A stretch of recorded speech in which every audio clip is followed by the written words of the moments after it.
বালিয়া নেতাজি সংঘের আয়োজনে ৮ দলীয় ফুটবল টুর্নামেন্টের উদ্বোধন। সোমবার সাগরদিঘি ব্লকের বালিয়া খেলার মাঠে অনুষ্ঠিত হল বালিয়া নেতাজি সংঘের আয়োজনে ৮ দলীয় ফুটবল টুর্নামেন্টের উদ্বোধন।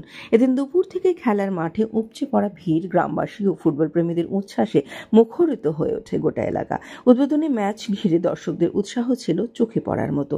এদিনের অনুষ্ঠানে উপস্থিত ছিলেন প্রাণকুমার ঘোষ, ময়ূন হক, বিজন কুমার সরকার, সাগর হাঁসদা, বালিয়া নেতাজি সংঘের সম্পাদক স্বদেশ রঞ্জন দাস, ক্রীড়া সম্পাদক সীমন্ত দাস, সাংস্কৃতিক সম্পাদক মঙ্গল চন্দ্র দাস সহ ক্লাবের সকল সদস্য ও এলাকার বিশিষ্টজনেরা।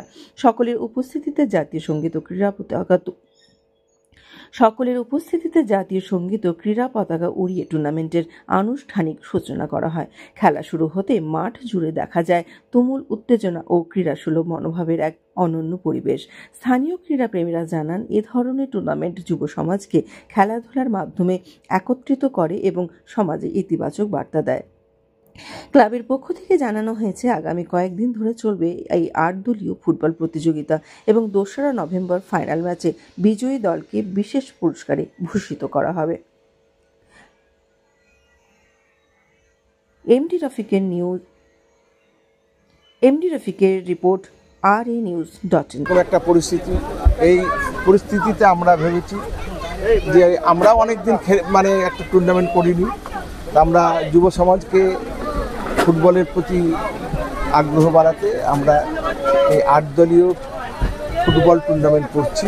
এখানে আমাদের পশ্চিমবঙ্গের বিভিন্ন জেলা আছে, বর্ধমান আছে, হুগলি আছে, মুর্শিদাবাদ আছে, তাছাড়াও আমাদের পার্শ্ববর্তী রাজ্য ঝাড়খণ্ডের 2টো টিম আমাদের এখানে অংশগ্রহণ করেছে। আজকে নেতাজি সংঘের এই ফুটবল টুর্নামেন্টের উদ্বোধনের দিন কেমন সাড়া পেলেন আপনারা? মোটামুটি তো আমরা খুব খুশি হয়েছি। আস্তে আস্তে আরও লোক হবে, আমরা তো জায়গা দিতে পারবো কিনা এটা ভাবছি, যে আমাদের চটফট বোধে সরাতে হবে, যে ঘেরাটা আছে সেটাও সরাতে হবে ওদের। ফাইনাল খেলা কবে হচ্ছে? ফাইনাল খেলা হচ্ছে 2রা নভেম্বর রবিবার। আপনার নাম? আমার নাম স্বদেশ রঞ্জন দাস, সম্পাদক বালিয়া নেতাজি সংঘ। বালিয়া নেতাজি সংঘের আপনি ক্রীড়া সম্পাদক এবং প্রথম থেকেই আপনি এই অনুষ্ঠানটিকে সুন্দরভাবে সুচারুরূপে পরিচালনা করছেন এবং এতদিনের যে প্রস্তুতি কেমন হলো আজকে প্রথম দিনের উদ্বোধনে? আমাদের প্রথম দিনের উদ্বোধন খুব ভালো হয়েছে, দর্শকও আনন্দ পেয়েছে। দীর্ঘদিন বিগত কয়েক বছর থেকে আমাদের খেলাটা বন্ধ ছিল। আমি অনেক চিন্তা ভাবনা করে ফুটবল খেলাটা চালু করার চেষ্টা করেছিলাম এবং সফল হতে চলেছিল। এবং নেতাজির সঙ্গে একটা ফুটবলের সঙ্গে অনেক দিনের একটা ভাবনা ছিল এবং আদর্শ আমাদের ছিল। আমাদের এই ফুটবলের মাঠ থেকে আমাদের ক্লাবের অনেক সদস্য আমাদের দেশের হয়ে অনেক সৈনিক কাজ করে, চাকরি বাকরি অনেক পেয়েছে। এখন হয়তো মাঠ আছে, প্লেয়ার নাই। আমি ভাবছি যে ছোটো থেকে নিয়ে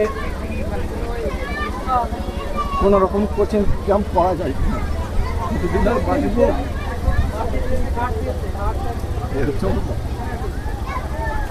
এই যে যুবকেরা দিনের পর দিন মোবাইলের দিকে ঝুঁকি বাড়াচ্ছে, শরীর চর্চা নেই, তারপরে আপনারা এই যেমন অভিনব উদ্যোগ নিয়েছেন, কিভাবে দেখছেন বিষয়টি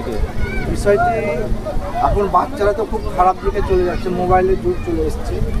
যেখানে সেখানে মোবাইল, ঘরের কোণে বসে মোবাইল, গাছের তলায় মোবাইল, মাঠের মধ্যে তো কোনো রকম